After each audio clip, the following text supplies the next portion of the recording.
Hello friends, मैं N Gopal Rajput आज आपके साथ लाइव आ रहा हूं। जैसा कि आप जानते हैं, एक लंबे अरसे के बाद लाइव क्लास के लिए मैं आ रहा हूं। बच्चों की काफ़ी डिमांड के बाद मैंने ये क्लास शुरू की है और इस क्लास को बिल्कुल बेसिक स्तर से, चाहे वो कंपटीशन के बच्चे हैं, चाहे वो 11-12 के बच्चे हैं, हर एक बच्चे को ध्यान में रखते हुए मैंने इस क्लास की शुरुआत की है।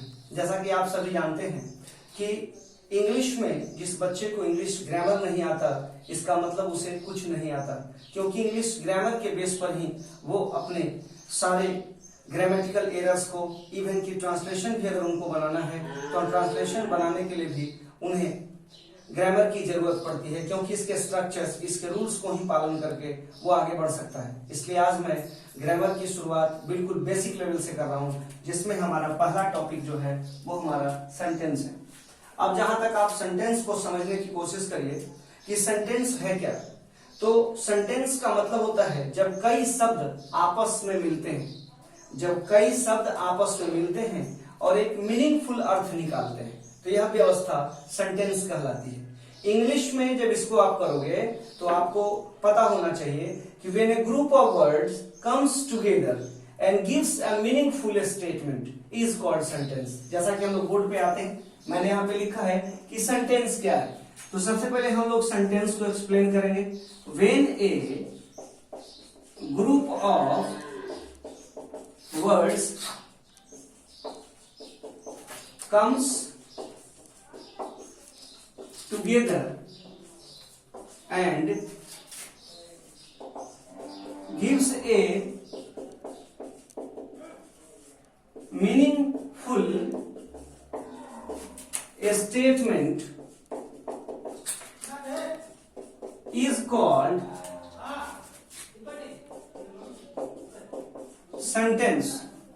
अब हमने कहा कि when a group of words comes together and gives a meaningful statement is called sentence। अब ये जो हमने सेंटेंस कहा, इसके लिए हम अगर यहाँ पे एग्जाम्पल लिखते हैं, तो जैसे हम लोग एग्जाम्पल लिखते हैं, Ram is reading a book. Ram एक किताब पढ़ रहा है। सबसे पहले हम लोग इसको देखेंगे क्या कि Ram is reading a book. Ram यहाँ पे क्या है, तो राम सबसे पहले आपका जो है यह प्रॉपर नाउन सब्जेक्ट है, ये हमारा प्रॉपर नाउन सब्जेक्ट है। इज जो हमारा यहाँ पर है ये हमारा ऑक्सिलरी वर्ब है। अब ये ऑक्सिलरी वर्ब क्यों है समझिएगा, क्योंकि राम के जस्ट बाद ये सपोर्ट करने के लिए, इसलिए इसे ऑक्सिलरी वर्ब कहते हैं। रीडिंग जो यहाँ आप देख रहे हैं, रीडिंग जो आपका है ये आपका मेन वर्ब है, रीडिंग आपका मेन वर्ब है। अब उसके बाद हमारे पास ए यहाँ पे है, ए जो है ये हमारा क्या है, आर्टिकल है। यहाँ बुक जो हमारा है, अब बुक क्या है इसे समझना है, तो बुक जो हमारा है ये हमारा कॉमन नाउन ऑब्जेक्ट है, कॉमन नाउन ऑब्जेक्ट है।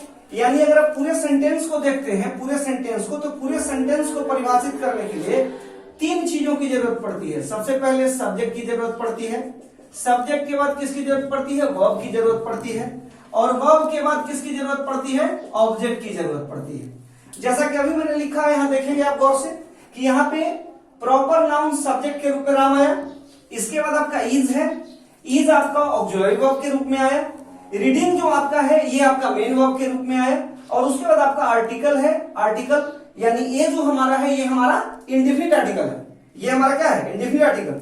और उसके बाद हमारा जो बुक है, बुक हमारा क्या है, तो ये हमारा कॉमन नाउन ऑब्जेक्ट है। ठीक है, अब ये पूरा सेंटेंस कंप्लीट हुआ, लेकिन अब है कि इसके टाइप कैसे होते हैं। अगर इनके टाइप्स को देखना हो, जैसे मान लिया जाए कि हमने लिखा types of sentence, types of sentence, तो जब टाइप्स ऑफ सेंटेंस की बात करेंगे तो सेंटेंस हमारा बिल्कुल 5 तरह का होता है, 5 तरह का सेंटेंस होता है। इन्हीं 5 तरह के सेंटेंस पर हम लोग काम करते हैं और इन्हीं 5 तरह के सेंटेंस पर हमारा सारा क्रियाकलाप चलता है।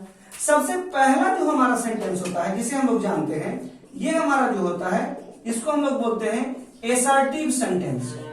इसको हम लोग एसर्टिव सेंटेंस बोलते हैं। हिंदी में इसी सेंटेंस को, ये जो हमारा सेंटेंस है इसे हम लोग हिंदी में क्या बोलते हैं, तो हिंदी में यह सेंटेंस को हम लोग बोलते हैं स्वीकारात्मक वाक्य। स्वीकारात्मक वाक्य, ये हमारा स्वीकारात्मक वाक्य हो गया। अब ये स्वीकारात्मक वाक्य है। स्वीकारात्मक वाक्य क्या होता है, तो सबसे पहले इसको जरा आप लोग नोट करें। जब आप नोट करेंगे तो नोट करने के बाद ही जो है मैं आपको फिर आगे कंटिन्यू करता हूं। सबसे पहले इसको आप नोट करें। अगर आप इसको नोट, जैसे आपने अभी नोट किया, तो ये स्वीकारात्मक वाक्य है। अब स्वीकारात्मक वाक्य है, तो स्वीकारात्मक वाक्य को कैसे एक्सप्लेन करेंगे, अभी आप लोगों ने नोट करा, नोट किया, इसलिए मैं इसको मिटा रहा हूं। ठीक है, तो ये स्वीकारात्मक वाक्य है, इसको हम लोगों ने देखा। अब इसके बाद हमें यह देखना है कि स्वीकारात्मक वाक्य होता क्या है, इसे भी हम लोगों को देखना है कि स्वीकारात्मक वाक्य क्या होता है। तो जब स्वीकारात्मक वाक्य की बात आप करते हैं तो सबसे पहला हमने कहा एसर्टिव, ASSERTIV, एसर्टिव सेंटेंस। ये जो हमारा एसर्टिव सेंटेंस है, जिसे हम लोग स्वीकारात्मक वाक्य के नाम से जानते हैं, स्वीकारात्मक वाक्य के नाम से जानते हैं, इससे क्या मीनिंग्स निकलता है। सबसे पहली बात बता दूं कि द सेंटेंस, सबसे पहले मैं इसको समझा दूं आपको कि ये होता क्या है। तो the sentence that gives yes और नो सेंस, यस और नो सेंस, वो सेंटेंस जो यस और नो सेंस देता है उसको हम लोग कौन सा सेंटेंस बोलते हैं, तो उसको हम लोग बोलते हैं एसर्टिव सेंटेंस बोलते हैं। एसर्टिव सेंटेंस बोलते हैं, यानी वह सेंटेंस जो हमें हाँ या ना का अर्थ देता हो, वो हमारा कौन सा सेंटेंस कहलाता है, एसर्टिव सेंटेंस कहलाता है। अब आप बोलेंगे कि सर एसर्टिव सेंटेंस जो है, एसर्टिव सेंटेंस को कैसे डील करेंगे, कैसे पकड़ेंगे। एसर्टिव के लिए सबसे पहले मैं आपको नॉर्मल एग्जांपल देता हूं। जैसा कि मैंने सेंटेंस को बताया कि सेंटेंस का मतलब होता है जहां पे आपका सब्जेक्ट हो, सब्जेक्ट के बाद आपका वर्ब हो और वर्ब के बाद आपका ऑब्जेक्ट हो। सब्जेक्ट का मतलब कर्ता, सब्जेक्ट का मतलब क्या हो गया, कर्ता। यहां पे हमारे पास वर्ब है, वर्ब का मतलब हो गया क्रिया, और ऑब्जेक्ट का मतलब हमारा हो गया कर्म। यानी ये तीन चीजें चाहिए। अभी मैंने कहा कि एसर्टिव उसको कहते हैं जो अपने पास यस और नो दोनों सेंस को रखता है, वैसे सेंटेंस को हम लोग एसर्टिव सेंटेंस कहते हैं। तो एसर्टिव सेंटेंस के एग्जांपल्स क्या हो सकते हैं, जैसे मान लिया मैंने यहां पे लिखा M Gopal is teaching English, M Gopal is teaching English. जरा इस सेंटेंस को गौर से देखेंगे। यहाँ एम गोपाल जो हमारा है, ये हमारा क्या हो गया, ये सब्जेक्ट हो गया। इज हमारा यहाँ पे क्या हो गया, ये हमारा ऑक्सिलरी वर्ब हो गया। टीचिंग जो हमारा हो गया, ये यहाँ पे क्या हो गया, मेन वर्ब हो गया। और इंग्लिश जो हो गया, ये हमारा ऑब्जेक्ट हो गया। जैसा कि अभी मैंने कहा कि सेंटेंस का मतलब जिसमें सब्जेक्ट हो, वर्ब हो और ऑब्जेक्ट हो। अब यहाँ देखिए, यहाँ सब्जेक्ट भी है, यहाँ ऑक्सिलरी वर्ब भी है, यहाँ पे टीचिंग जो है हमारा मेन वर्ब भी है, और यहाँ पे हमारा ऑब्जेक्ट है।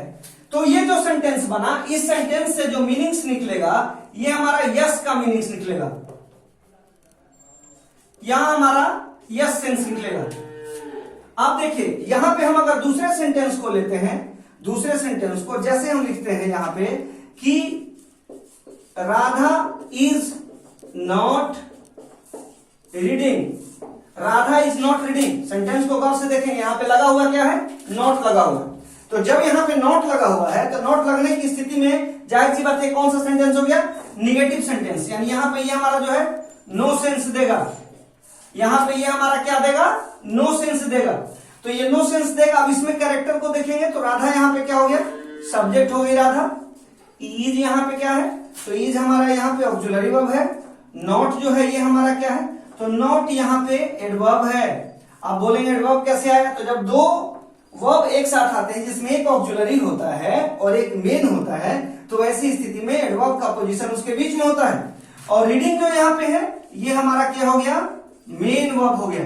यानी ये बातें हमें समझ में आ गई कि सेंटेंस में सबसे पहला जो सेंटेंस होता है उसे हम लोग एसर्टिव सेंटेंस के नाम से जानते हैं।